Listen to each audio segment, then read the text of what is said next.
Welcome to another episode of Main Source Real Estate's Tips, Tricks, and Strategies. And that's funny because the third in the three-step process is the consequences of not doing the deal. So you just segued right into that. So Right. I think that's a good example because you're right. Your client, especially in deals that I do, the client is all over the place. Like, what do you mean we're not going to get a deal? Because that is a possibility. There is no deal. And you don't want to screw that up either, right? Of course not. Because you're here, which again, it goes back and forth to the numbers thing. You don't want to just make it all about the money because that sometimes can get distorted in a way. We want to kind of keep this thing going here until we find that happy medium, again, where everybody walks away from the table happy. So it sounds like, safe to say, you started here, and as time went on, it kind of, kind of started, and finally, obviously, we can't say who again and what it is, but it sounds like you started here, and it ended up being a lot more than what you do it. Right. So yeah, and it was that. It wasn't that we just swung our axe at the tree once and you fell and you got this $100 million deal. It was more like we were just taking chops at it, and eventually that tree was able to fall. What I realized in this negotiation, it taught me a lot. And this goes to what I was saying before. The attorney on the other side, consistently wanted to have discussions and negotiations through verbal communication. Eventually, one day, I had gotten off a call with him, and I just felt defeated.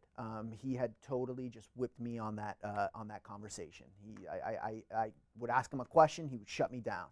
I would try to get a little bit more. No, we're going to walk away.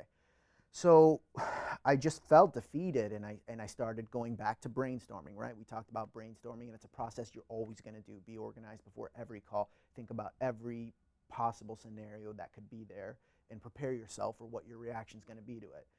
So after that phone call, I realized something important. And attorneys, we like to write, right? You will often be told, communicate everything in writing, put it on paper, and it's secured. A phone call could be interpreted so many ways. A discussion could be. Right. But when it's in writing, it's set in stone. I realized that he never communicated anything to me in writing. And that was a huge signal to me, was that I maybe wasn't negotiating with his client.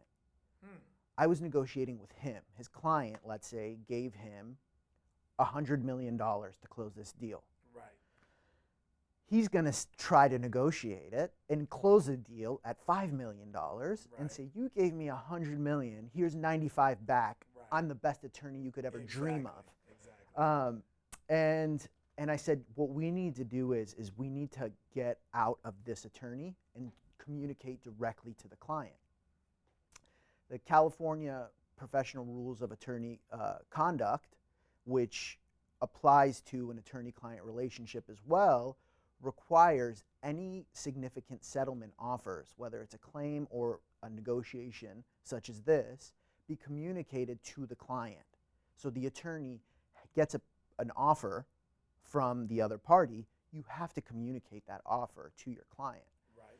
So what we did was we put essentially the aspects of our negotiation and what we thought was important. We valued ourselves in that written communication. We informed them of what our price was and why it was that, and what the consequences of a deal like this could be to our business, and why we had a certain number and that we couldn't go below that number. Once we communicated that to them, I got a confirming receipt email, which all attorneys, confirming receipt, I'll get back to you.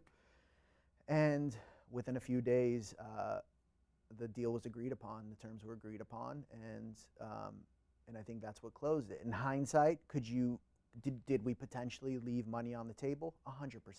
That's going to be in every deal. Right. You got to understand that. That's a part of what, and to go off subject a bit, we both have real estate backgrounds. I think that's what's the beauty of real estate is that it really doesn't have a set value. What you value your home at could be totally different than what I view it as. Right. My 2-bedroom place could be worth $10 million to me. Right. But it could be worth only $600,000 on the market. Right. So when you're in a negotiation, what you leave on the table is always going to be there, but it has to be something that your client and you are comfortable with, and say, look, if this is it, I can walk away, I'll be good, Right. and I'll be able to come to that. Right. Right.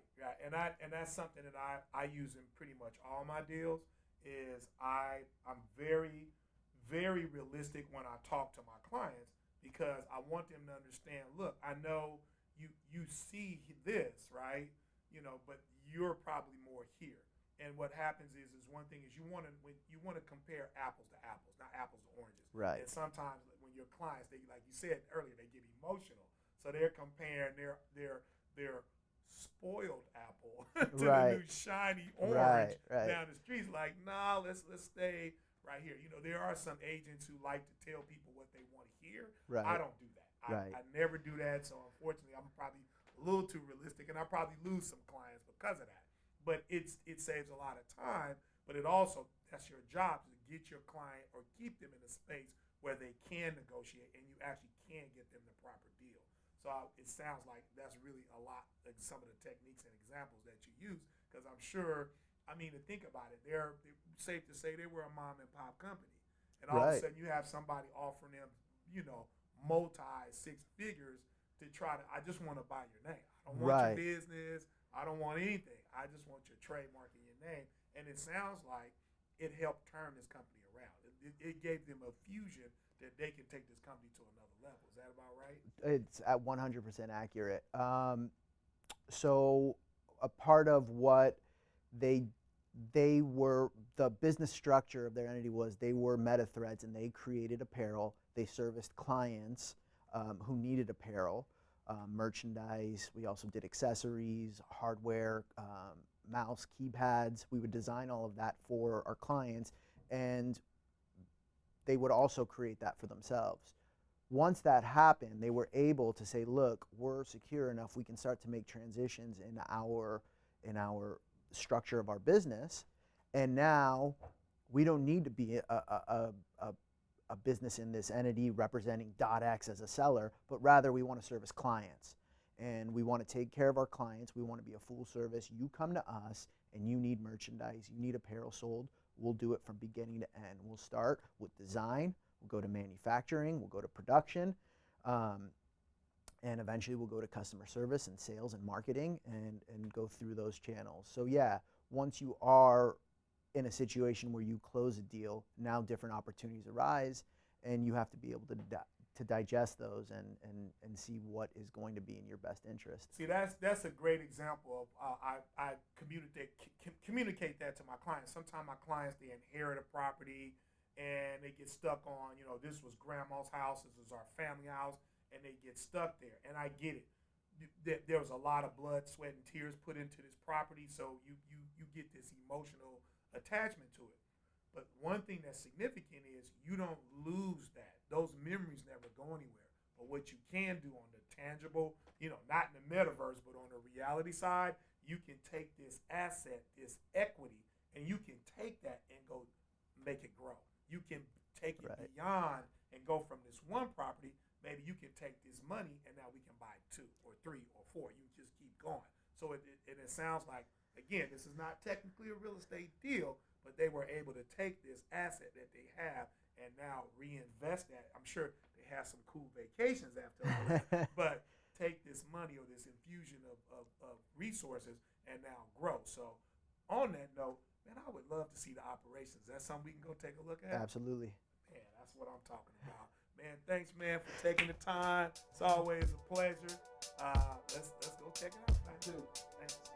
Hey, thanks again for tuning in to Main Source Real Estate's tips, tricks, and strategies. Thanks again, Nader Fanyan, for allowing us to come check out .x. Until next time, peace.